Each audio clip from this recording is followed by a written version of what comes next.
সূরা আল ইমরান তৃতীয় হিজরিতে অবতীর্ণ ২০০ আয়াতের এই মাদানী সূরাটির পূর্ববর্তী সূরা বাকারার সাথে একটি গভীর মিল রয়েছে। সূরা বাকারার শেষাংশে যেখানে আসমানি কিতাব ও ঈমানের আলোচনা করা হয়েছে, এই সূরার শুরুতেও ঠিক একইভাবে এক আল্লাহর প্রতি ঈমান ও আসমানি কিতাবসমূহের সত্যতা তুলে ধরা হয়েছে। আলে ইমরান শব্দের অর্থ ইমরান পরিবার, যার মূল সদস্য ছিলেন মারিয়াম, ঈসা ও ইয়াহিয়া আলাইহিসসালাম। ঈমান ও হিদায়াতের প্রশ্নে এই পরিবারটি একের পর এক কঠিন পরীক্ষার মুখোমুখি হয়েও যেভাবে অটল ধৈর্য ও ভরসা দেখিয়েছে, তা গোটা মুসলিম উম্মার জন্য এক অনন্য উদাহরণ, এবং এই কারণেই তাঁদের নামানুসারে সূরার নামকরণ করা হয়েছে। সূরাটির মূল বিষয়ের মধ্যে রয়েছে মারিয়াম ও ঈসা আলাইহিসসালামের অলৌকিক ঘটনা, উহুদ যুদ্ধের চুলচেরা বিশ্লেষণ, ইহুদি ও খ্রিস্টানদের সাথে আদর্শিক বিতর্ক এবং আল্লাহর পথে ব্যয়ের নির্দেশ। এর অবতীর্ণ হওয়ার ঐতিহাসিক প্রেক্ষাপট বা শানে নুজুলের দিকে তাকালে দেখা যায়, বদর যুদ্ধে হেরে গিয়ে মক্কার মুশরিকরা যখন ক্ষোভে ফুঁসছিল, তখন মদিনার ইহুদি গোত্রগুলো একের পর এক চুক্তি ভেঙে গোপনে তাদের সাথে হাত মিলাচ্ছিল। ফলশ্রুতিতে বনু কাইনুকা গোত্রকে মদিনা থেকে উৎখাত করার পর বদরের ঠিক ১ বছর মাথায় ৩,০০০ সৈন্য নিয়ে মক্কার মুশরিকরা মদিনা আক্রমণ করতে আসে এবং উহুদ পাহাড়ের গোড়ায় যুদ্ধ সংগঠিত হয়। যাত্রাপথে ৩০০ মুনাফিক কেটে পড়ায় মাত্র ৭০০ সৈন্যের এই অপ্রশিক্ষিত মুসলিম বাহিনীতে কিছু বিশৃঙ্খলা ও ভুলভ্রান্তি দেখা দেয় এবং এক পর্যায়ে মুসলিমদের ওপর বিপর্যয় নেমে আসে। এই কঠিন ও চিন্তাজনক পরিস্থিতিতে আল্লাহ তাআলা মুসলিমদের সান্ত্বনা দিতে, ভুলগুলো ধরিয়ে দিতে এবং বিজয়ের সুসংবাদ জানিয়ে এই সূরাটি নাজিল করেন। সূরা আলে ইমরানকে প্রধানত ৩টি সেগমেন্ট বা অংশে ভাগ করা যায়। প্রথম অংশে মুমিনদের বিশ্বাসকে পাকাপোক্ত করতে তাওহীদের ঘোষণা দেওয়া হয়েছে। দ্বিতীয় অংশে উহুদ যুদ্ধের বিপর্যয়ের মাধ্যমে খাঁটি মুমিনদের পরীক্ষার বাস্তব স্বরূপ দেখানো হয়েছে এবং শেষ অংশে ঈমানের ওপর অটল থাকলে চূড়ান্ত আসমানি সাহায্য ও বিজয়ের সুখবর দেওয়া হয়েছে। এই সূরার ফজিলত সম্পর্কে নবী সাল্লাল্লাহু আলাইহি ওয়াসাল্লাম বলেছেন যে, কিয়ামতের দিন সূরা বাকারা ও সূরা আলে ইমরান পাঠকারীর পক্ষে মেঘ, ছায়া অথবা ঝাঁক ঝাঁক পাখির মতো হাজির হয়ে আল্লাহর দরবারে জোরালো সুপারিশ করবে, এবং যিনি কুরআনের প্রথম ৭টি সূরা আঁকড়ে ধরবেন তিনি প্রকৃত জ্ঞানী। সূরার শুরু ও শেষের মধ্যেও একটি চমৎকার চক্রাকার সম্পর্ক লক্ষ্য করা যায়, যা হিদায়াতের কথা দিয়ে শুরু হয়ে শেষ হয়েছে বাস্তব জীবনের ধৈর্য ও সালাতের মাধ্যমে তা বাস্তবায়নের নির্দেশ দিয়ে। বাস্তব জীবনের অন্যতম শিক্ষা হিসেবে এখানে একটি গুরুত্বপূর্ণ কার্যকারণ বা কজ অ্যান্ড এফেক্ট সূত্র তুলে ধরা হয়েছে। যেমন একজন মা নিজের চরিত্রকে যত বেশি পবিত্র ও শুদ্ধ রাখবেন, তার মারিয়াম আলাইহিসসালামের মতো নেক ও পুণ্যবান সন্তান জন্ম দেওয়ার সম্ভাবনা ততটাই বৃদ্ধি পাবে। এই সূরার সামগ্রিক গতিপথ আমাদের স্পষ্ট বার্তা দেয় যে, আল্লাহর দ্বীনের পথে চলতে গেলে নানা বাধা বিপত্তি ও কটু কথা আসবেই, তবে সবকিছুর পরোয়া না করে ঈমানের ওপর অবিচল থাকতে হবে, ঠিক যেমনটা করেছিলেন ঈসা আলাইহিসসালামের খাঁটি ও নির্ভেজাল অনুসারী হাওয়ারিগণ, যারা সমস্ত বিপদের কথা ভুলে ইসলামের চরম দুর্দিনেও আমরাই আল্লাহর দ্বীনের সাহায্যকারী বলে পাশে দাঁড়িয়েছিলেন। এবং বর্তমান যুগের মুসলমানদেরও প্রতিটি কঠিন পরিস্থিতিতে এমন একজন হাওয়ারি হয়ে ওঠার আহ্বান জানানো হয়েছে।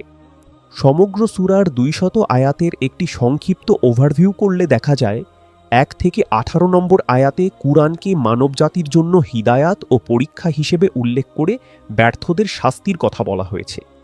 ১৯ থেকে ৪৪ আয়াতে ইসলামকে নিছক কিছু আচার অনুষ্ঠানের ঊর্ধ্বে স্থান দিয়ে নবুয়তের যোগ্যতার ক্ষেত্রে রাসূলের প্রতি হিংসা না করার নির্দেশ দেওয়া হয়েছে। এরপর ৪৫ থেকে ৬৩ আয়াতে ঈসা আলাইহিসসালামের অলৌকিক জন্ম ও তিনি যে আল্লাহর কেবলই একজন গোলাম ও রাসূল ছিলেন তা স্পষ্ট করা হয়েছে। ৬৪ থেকে ৯৯ আয়াতে ইব্রাহিম আলাইহিসসালামের প্রকৃত মুসলিম পরিচয় তুলে ধরে তার সম্পর্কে ইহুদি খ্রিস্টানদের মিথ্যা দাবি খণ্ডন করা হয়েছে। পরবর্তী অংশে ১০০ থেকে ১২০ আয়াতে অতীত অবাধ্য জাতিগুলোর ভয়ানক পরিণতি এবং ৩টি বিশেষ গুণের কারণে মুসলিম উম্মার শ্রেষ্ঠত্বের কথা বলা হয়েছে। ১২১ থেকে ১৩৮ আয়াতে উহুদ যুদ্ধের প্রস্তুতি ও মুনাফিকদের তৈরি করা বিশৃঙ্খলা এবং ১৩৯ থেকে ১৫৮ আয়াতে যুদ্ধে সাময়িক পরাজয়ে হতাশ না হয়ে শিক্ষা গ্রহণ ও কাফিরদের কথায় কান্না দেওয়ার আহ্বান জানানো হয়েছে। সূরার শেষের দিকে 159 থেকে 164 আয়াতে সামষ্টিক কাজের পূর্বে পারস্পরিক পরামর্শ এবং আল্লাহর ওপর ভরসার গুরুত্ব আলোচনা করা হয়েছে। 165 থেকে 186 আয়াতে উহুদের মাধ্যমে মুনাফিকদের মুখোশ উন্মোচন, দানের ক্ষেত্রে কৃপণতা বর্জন এবং জানমালের পরীক্ষার কথা বলা হয়েছে। সবশেষে 187 থেকে 200 আয়াতে একত্ববাদ নিয়ে সংশয়হীন বুদ্ধিমানদের জন্য জান্নাতের নিয়ামত এবং কাফিরদের জন্য জাহান্নামের আগুনের কথা বলে সূরার সমাপ্তি আনা হয়েছে। এই সূরার আয়াতগুলো নিয়ে গভীরভাবে তাদাব্বুর বা চিন্তা করলে মারিয়াম আলাইহিসসালামের মায়ের সেই বিখ্যাত দোয়া ও খাঁটি নিয়তের গভীর প্রভাব দেখা যায়, যিনি সন্তান গর্ভে থাকাকালীনই তাকে সম্পূর্ণ নিষ্ক্রিয়ভাবে আল্লাহর দ্বীনের জন্য উৎসর্গ করেছিলেন এবং যার ফলস্বরূপ আল্লাহ মারিয়ামকে কবুল করে একজন সম্মানিত নবীর মা হওয়ার মহিমান্বিত মর্যাদা দিয়েছিলেন। এর থেকে শিক্ষা মেলে যে সন্তান জন্ম নেওয়ার আগেই নিয়তকে শুদ্ধ করা উচিত এবং তাকে দুনিয়াবি লোভ লালসা থেকে দূরে রেখে ছোটবেলা থেকেই প্রজ্ঞাবান ও জ্ঞানী মানুষের সান্নিধ্যে রেখে আদব তরবিয়ত শেখানো প্রয়োজন। এছাড়া সূরার শেষে আল্লাহর দুটি অতীব সুন্দর নামের অর্থ ও গভীর তাৎপর্য ব্যাখ্যা করা হয়েছে। প্রথমটি হল আল হাকিম, প্রজ্ঞাময় বা বিচক্ষণ, যা ঘোড়ার লাগামের মতো মানুষের জীবনকে দিগ্ভ্রান্ত ও বিপরোয়া হওয়া থেকে রক্ষা করে, যার অর্থ মানুষ জীবনপথের শেষ বা চূড়ান্ত গন্তব্য না জানলেও সর্বজ্ঞাত আল্লাহ তার অসীম প্রজ্ঞা দিয়ে দুনিয়ার সব কিছু নিয়ন্ত্রণ করেন এবং বান্দার যে কোনো ক্ষতি বা স্বজন হারানোর পিছনেও কোনো না কোনো মহৎ উদ্দেশ্য ও কল্যাণ লুকিয়ে থাকে। দ্বিতীয় নামটি হল আল ওয়াহাব, মহান দাতা, যা হিবা শব্দ থেকে এসেছে। এর তাৎপর্য হল আল্লাহ তার বান্দাদের কোনো প্রকার শর্ত বা প্রতিদানের আশা ছাড়াই উপহারস্বরূপ অগণিত নিয়ামত দান করেন। এমনকি কোনো মানুষ যদি আল্লাহর হুকুম অমান্য করে কিংবা তার বিরোধিতাও করে, তবুও মহান আল্লাহ তার দয়া ও নিয়ামত দেওয়া বন্ধ করেন না, কারণ আল্লাহর সমকক্ষ হয়ে তাকে বিনিময় দেওয়ার সামর্থ্য কোনো সৃষ্টিরই নেই। যাত্রাপথে 300 মুনাফিক কেটে পড়ায় মাত্র 700 সৈন্যের এই অপ্রশিক্ষিত মুসলিম বাহিনীতে কিছু বিশৃঙ্খলা ও ভুলভ্রান্তি দেখা দেয় এবং এক পর্যায়ে মুসলিমদের ওপর বিপর্যয় নেমে আসে।